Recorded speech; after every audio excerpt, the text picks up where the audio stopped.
আমি আমার লক্ষ্যকে স্থির রাখি কী করে? এই নিয়ে আপনাদেরকে ৫ খানা টিপস দেবো। আপনারা যারা এখনো পর্যন্ত লক্ষ্যকে স্থির করতে পারেননি, আশা করা যায় এরপরে আপনি লক্ষ্যকে স্থির করতে পারবেন।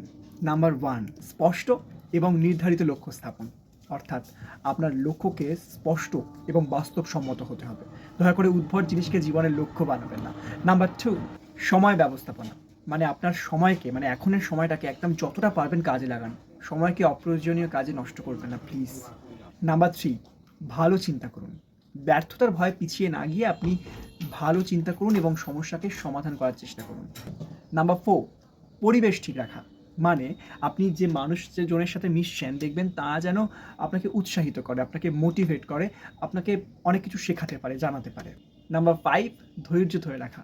মনে রাখবেন ধৈর্যই কিন্তু আপনাকে একদিন লক্ষ্যের চূড়ায় বসাবে। তাই ধৈর্য ধরুন, মন দিয়ে কাজ করুন, আপনি একদিন সফল হবেন। Thank you.